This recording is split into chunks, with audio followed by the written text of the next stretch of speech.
Hey everyone, it is Finn here, and today I will be giving you my Manchester United FIFA 21 rating predictions. Now, in terms of United's season, they ended it in a Champions League spot in the Premier League, and they are still in the Europa League. That is not bad. And in terms of player performances, some players have definitely exceeded my expectations, while others, without pointing fingers, scored their only goal of the season in the last minute of the Premier League. Beans. I do quickly just want to say, if you do enjoy my content, please do consider subscribing. I would love to hit 1k subscribers before the end of this year. It is a huge milestone for me. Now, in terms of my Man United rating predictions, I'll only be predicting the highest rated starting 11 at Manchester United. Otherwise, the video tends to get a bit too long. You get bored, I get a tiny bit bored. We don't want that. So if there are any ratings I leave out that you are curious about, just pop it down in the comment section down below and I will answer. The first position I will be predicting for you guys will be the goalkeeper position. Now, obviously, I still think the highest rated goalkeeper at United has to be David De Gea. Obviously, in recent FIFAs, he's had a bit of a dip in rating. He's had 90 rated cards, he's had 91 rated cards. But as of FIFA 20, he was given an 89 rated card. Now, obviously, in real life, ever since that game versus Portugal in the 2018 World Cup, David De Gea has not been the same. He makes way too many mistakes to be given a 90 rated card at this stage. But you know what? I would still give him the same as last season, an 89 rated card. I'm saying this because although he hasn't done that well in the league, he has improved off of last season. 18 less goals conceded in the Premier League and 6 more clean sheets. He got 13 clean sheets in the Premier League this season, the third most in the league. As I said, not the best stats overall, but doesn't deserve a downgrade off of last season and should keep an 89 rated card.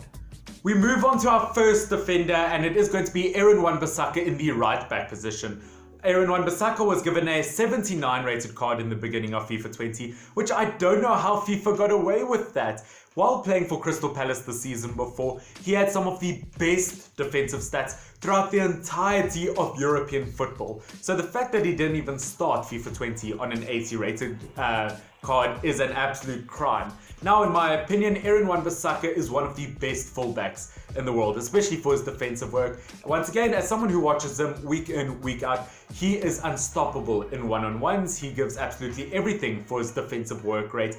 And if you look at other players in the right back position around the world in terms of rating, I mean, Trent has an 83 rated card, Carvajal, Cancelo, Walker, all 84 rated cards, and Kimmich 86. I definitely think Aaron Wan-Bissaka should be up there with those names, as I do think he is one of the best right backs in the world. I think he should be at least given an 83, if not an 84 rated card, maybe just an 83 rated card in the meantime. But for his defensive work rate, and as someone who watches him, as I said, week in, week out, he definitely deserves a huge upgrade.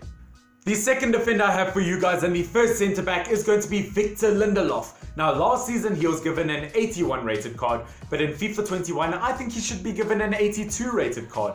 I know lots of United fans will probably say that he hasn't improved a lot this season, that he probably hasn't been better than he was last season, but I think that's purely because he's next to Harry Maguire this season. In comparison, he's not that impressive, where last season he was next to Smalling, Jones, Bailey. He looked more impressive, where in my case, in my opinion, I think that he's still an extremely influential person on the pitch. I think the only thing he needs to work on, in my opinion, is positioning. His positioning can be a bit sloppy, a bit bad, but when it comes to being under pressure, I think that he is really cool. He's an Iceman. He knows exactly what to do under pressure, and that is so important for this team. He obviously got more clean sheets this season than last season. He improved when it came to his interceptions, blocks, and aerial battles. I think Lindelof has improved. It's only because we're comparing him to Maguire now. So you know what? I would give him a +1 in his rating. Looking at our second centre-back and the captain of Manchester United, good old slabhead, good old Harry Maguire. In FIFA 20, he was given an 82 rated card, which I don't know how FIFA got away with that after that incredible season a season ago with Leicester City, to be given an 82 rated card. Just to compare him to other centre-backs in the Premier League, I mean, Davinson Sanchez has got an 83 rated card. Stones, Otamendi, 83 rated cards. David Luiz, an 83 rated card. I mean, Rudiger's got an 82 rated card. For you to say that Harry Maguire is the same as Rudiger is really, you should be able to get locked up for that. Especially if you look at the fact that both Vertonghen and Alderweireld were 87 rated cards. I think Harry Maguire should be at least 84 to an 85 rated card.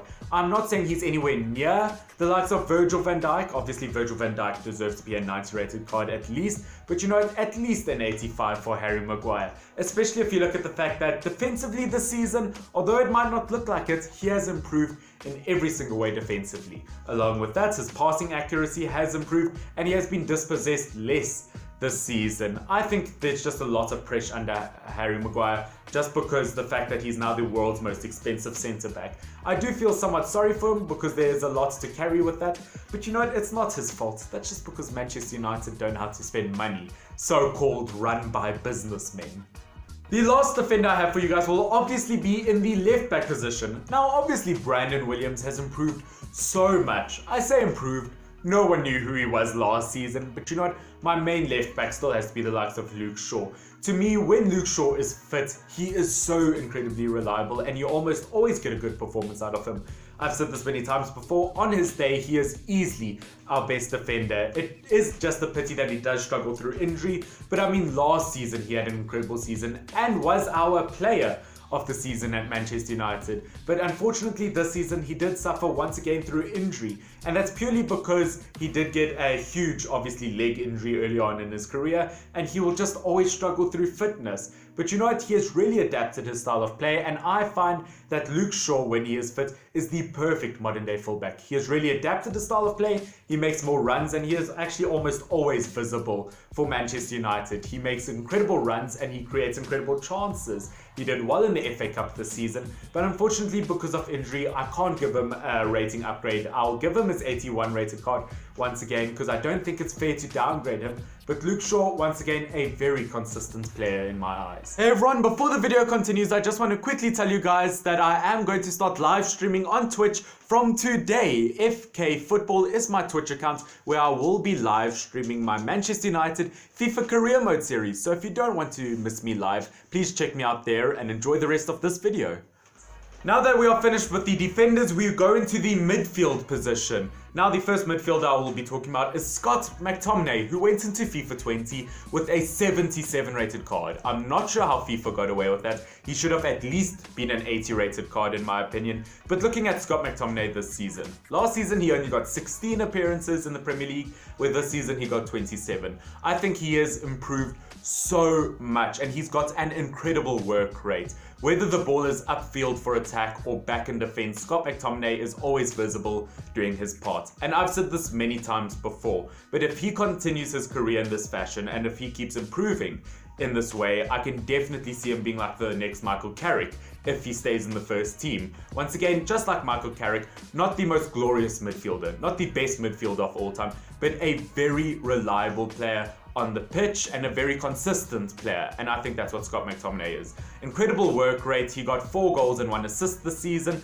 Once again, not the best stats for a holding midfielder, but you know what, he does his part. And in terms of a rating, if you look at Carvalho or whatever from Real Betis, if you look at Jordan Henderson, they've got 83 rated cards, and if you look at Torreira from Arsenal, he's got an 82. Now I do think Scott McTominay does deserve a similar rating as he is an incredible holding midfielder. Once again, this is as someone who watches him week in, week out. I think he deserves an 82 rated card.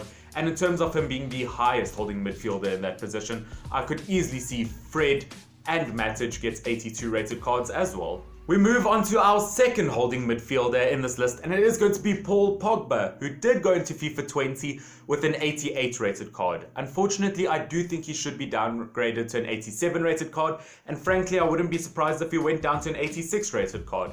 Now, of course, I still think Pogba is one of the best midfielders in the Premier League, or at least still has potential to be. I think he is an incredible playmaker, and last season in the 19-20 season, statistically one of our best players. Within 35 games, he did get 13 goals and 9 assists, but unfortunately this season that has just passed, he did struggle with ankle injury. He only managed 16 Premier League appearances, but still didn't shine in those 16. He only got 3 assists and 1 goal. I do expect a lot more from Pogba, but once again, as I said, he did struggle with injury. But you know what? I can see him going up in probably 2-3 FIFAs from now, because now attack really has improved in front of him. I think he hasn't looked that good in recent seasons because he's had an out of form Martial as strike in front of him. He's had an out of form Lukaku in front of him. but the fact that he was so good behind the likes of Zlatan shows that he just needs a good strike in front of him to be incredible. Especially now that he's got Bruno Fernandes next to him, I can really see him Pogba improving in form. So you know what, unfortunately I do have to downgrade him for this FIFA, but I wouldn't be surprised if he went up next FIFA. Looking at our last midfielder in the attacking midfield position, now I'm sorry if you guys expected Jesse Lingard here, but it has to be Bruno Fernandes. Now Bruno Fernandes went into FIFA 20 with an 85 rated card, and to be honest I think he at least deserves an 88 rated card. Don't forget that FIFA ratings are given throughout the entire season, and to be honest I think giving him an 88 rated card might even be too low. I mean, he's a 90 rated kind of player, but I think the only thing holding him back for that is he has to be consistent in the Premier League for a season or two to get that 90 rated card, to be among the likes of Kevin De Bruyne, who's shown that he can be a good Premier League player for multiple seasons. That's what it's all about. But in terms of a rating, don't forget that it's given throughout the entire season. He's played at both Sporting Lisbon and United this season. He's made a total of 48 appearances, 25 goals and 27 assists in 48 games. I think Bruno Fernandes is one of the best in the world, and I just hope he can be consistent at it. Among that, it's not just the fact that he's amazing, but ever since he got to United, he boosted the team's morale and made everyone else better. To me, that is the sign of a world-class player, and I think he at least deserves an 88 rated card. Now that we are finished with the midfielders, we move into the attack, and I will start off in the right midfield / right wing position. And by the way, guys, I will name Jadon Sancho. I will give you his Manchester United rating, just as a little bonus one after all the other ratings, just because he's not a United player yet. Apparently, we're supposed to sign him Friday. It's now Sunday and I'm still waiting. But yes, in the meantime, it will be Mason Greenwood, who, wow, as a teenager, how incredible is that? He is 18 years old. He is 6 months younger than me, and he has already achieved so much. No, it doesn't make me feel sad whatsoever, thanks for asking.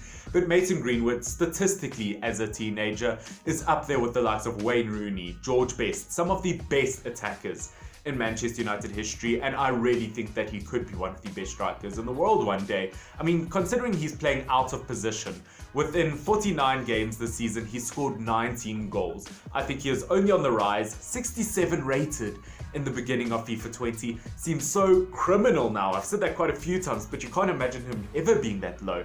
But you know what? I don't know if they'll make a big enough jump to make him an 80 rated quite yet. I think at least a 78 rated card. I think he has improved so much, and I think he's already ready for Manchester United starting lineup.